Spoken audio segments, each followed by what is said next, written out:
Dans cet exemple, nous allons essayer de calculer le nombre de jours entre deux dates.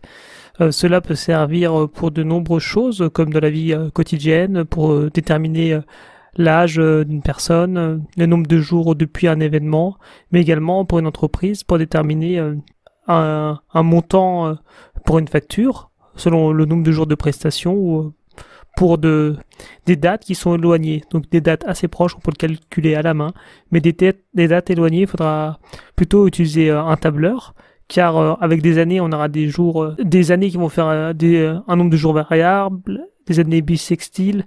Donc tout ça, Excel va le prendre en compte dans sa base de données, et ça va être très facile pour faire un calcul de date. Alors, ça m'est venu cette idée, car lorsque j'ai voulu faire un calcul de date, je voulais savoir si le premier jour était compté ou non.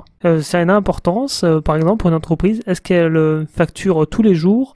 Est-ce que ça peut être le cas, par exemple, pour des demi-journées? Il y a beaucoup de choses qu'on peut se poser. Est-ce que le premier jour ou le dernier jour va être considéré comme 0, 0, 1, 2, 3 ou 1, 2, 3, 4?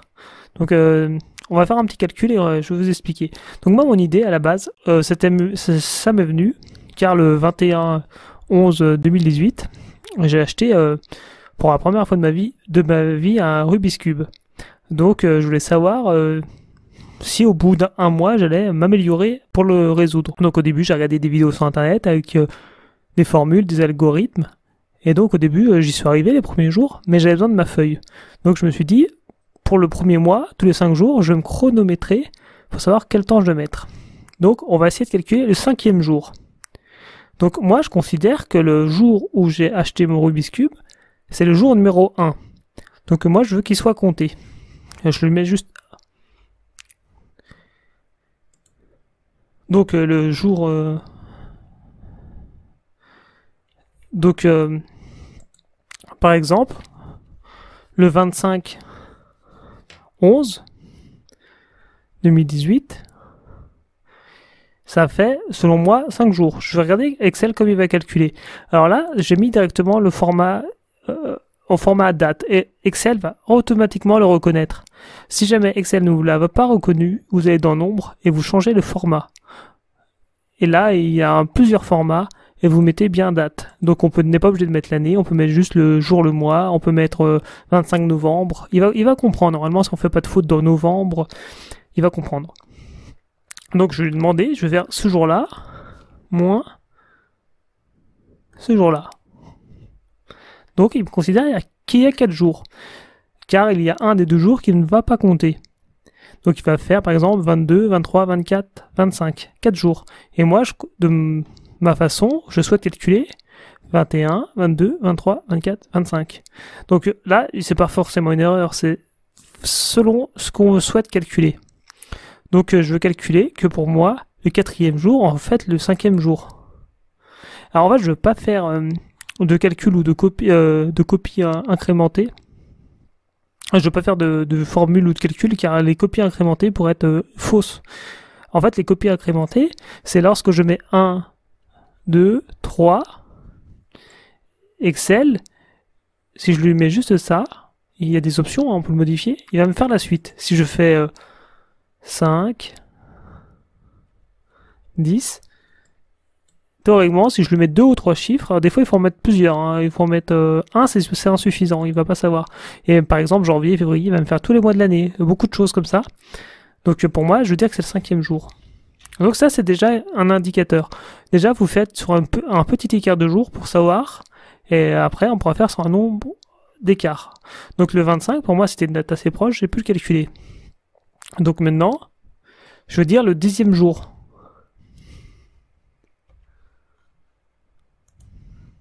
Donc moi, je vais mettre J plus 1. Mais dans les calculs d'Excel, je suis le 9e jour, je suis au jour. Donc au lieu de 10, il va considérer 9. Il n'a pas la même façon de compter que moi. Je veux dire ce jour-là, plus 9 jours. Alors, il faut bien prendre le premier jour. C'est depuis le premier jour. Et alors là, ce qu'on peut faire, le premier jour, je veux pas qu'il se décale, car si je fais une recopie incrémentée, il va décaler toutes les cases.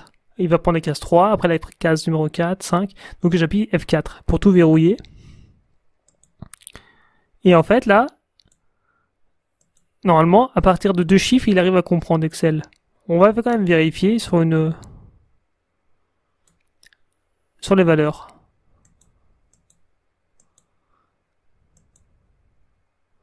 Alors pourquoi il n'a pas souhaité comprendre? Voilà, ça c'est mon erreur. Il faut éviter de faire le calcul, il faut plutôt... on va vérifier. Donc là, on voit bien qu'il y a un décalage de 1. Donc on voit qu'il a compris. Et là, normalement... Donc c'est là, des fois, il faut bien vérifier s'il n'y a pas d'erreur.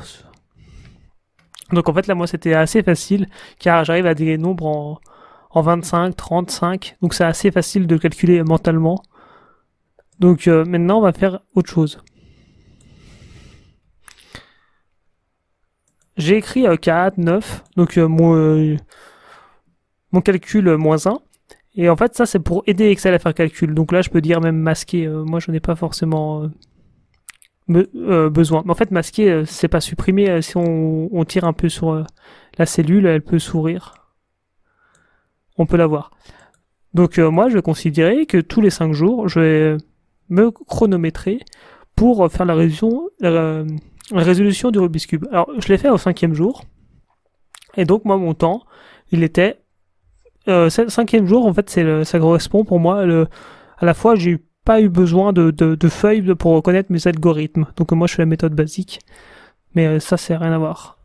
Donc, j'ai mis 7 minutes 34 secondes. Car j'ai fait une ou deux erreurs. J'ai réfléchi un peu pour mes formules. Donc, moi, ce que je vais faire, là, je vais vous montrer autre chose qui est assez intéressant. Oh, je vais tout calculer en secondes. Alors là, je vais faire une étape pour bien expliquer, mais on n'est pas obligé de le faire. Donc, je vais mettre mes minutes en secondes. Une minute égale à 60 secondes, donc je fais mes 7 minutes fois 60 secondes, donc ça fait 6 fois 7, 42, plus mes secondes. Donc, soit en secondes,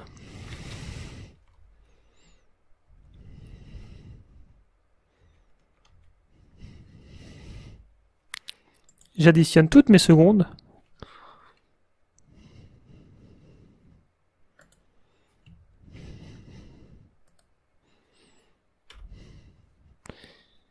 « 453 secondes.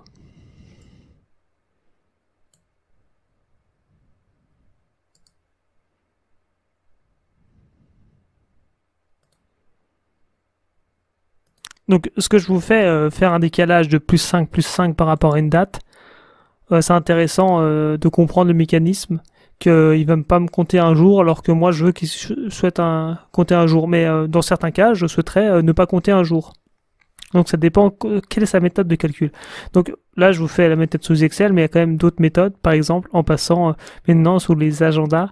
Les agendas, on a quand même des fonctions de répéter un événement, dire je répète cet événement tous les 5 jours. Donc on n'est pas obligé de passer par ce stade. Donc maintenant on va le vérifier sur la feuille.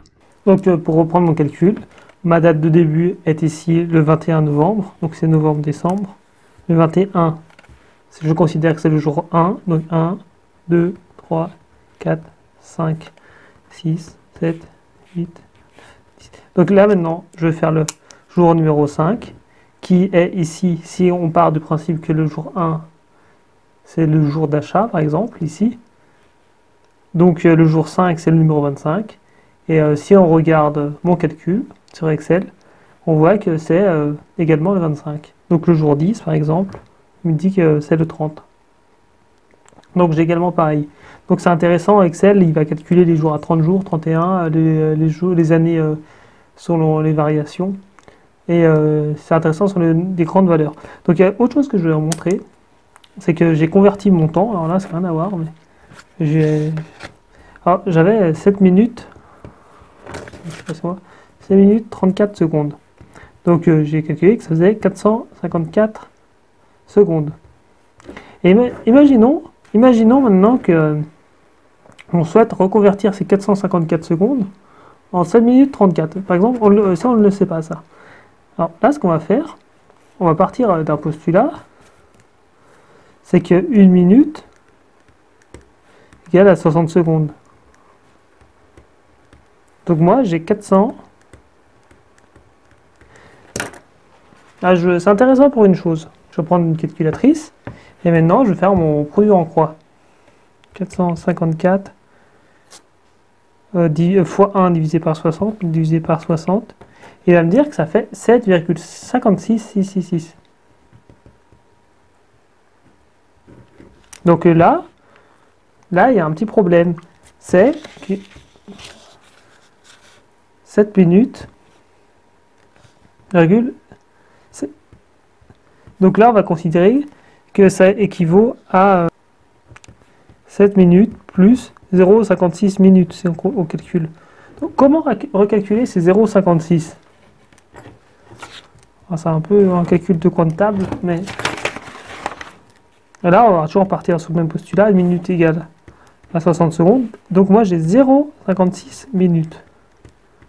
Donc là, on va faire 0,56 fois 60. Donc j'ai 33,6, donc 34. Donc, ça me fait bien 7 minutes et 34 secondes. Donc j'arrive bien au temps. Donc c'est juste une notion pour basculer le temps, minutes, secondes, lorsqu'on a des virgules. Alors parfois on fait le cheminement inverse. Par exemple, pour une personne qui va être, par exemple, un garagiste que vous allez payer à l'heure, il va calculer parfois si vous payez 40 euros ou 60 euros, et on va pouvoir faire le calcul inverse pour savoir combien de temps il a travaillé. Donc on peut basculer ces deux unités dans le même temps. Donc voilà ce système de calcul de temps, de calcul de différence de date. En complément de la vidéo, je vais vous montrer le calcul sous Google Agenda. Donc c'est pour montrer qu'en fait ma technique de calcul est ni vraie, ni juste ni fausse.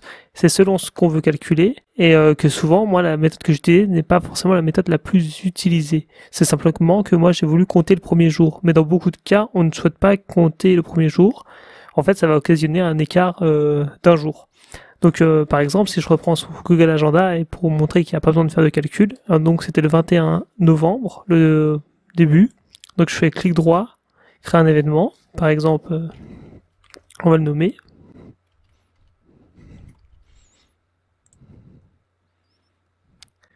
Donc se répéter après, là je mets... Donc là je vais choisir de répéter l'événement. Personnaliser, car je veux un décompte particulier. Donc tous les jours et les 5 jours. Donc là, pour l'instant, je ne mets jamais. Terminé. Et enregistrer. Donc on va voir ce qu'il va me calculer. Il va me calculer le 21, puis le 26, puis le 1er. Donc on va reprendre ma feuille Excel. Donc moi j'avais 25, 30, 5. Donc le 21 correspond. Après moi c'était le 25 contre le 26. Et donc après moi c'était le 30, donc le 1. Donc en fait on a juste un décalage d'un jour. Donc je veux bien vous préciser que moi la technique que je vous ai montrée sous Excel, c'est pas forcément la technique la plus exacte. Il faut bien se prendre en compte qu'est-ce qu'on souhaite calculer. Et donc on voit que par exemple du 26 au 1er, on a 27, ça fait 1, 28, 29, 30 et le 1er. Donc on a bien 5 jours. Simplement que moi le premier jour j'ai considéré que je pouvais m'entraîner avec ma méthode, et c'est pour ça que je l'ai compté. Voilà pour une explication avec par exemple Google Agenda. Donc après je peux cliquer dessus. Donc à la fin on peut également supprimer les événements, soit en cliquant une fois dessus et en appuyant sur la corbeille, ou on peut appuyer 2 fois pour aller directement dans la personnalisation. Supprimer, et là je vais mettre tous les événements pour tout supprimer. Voilà.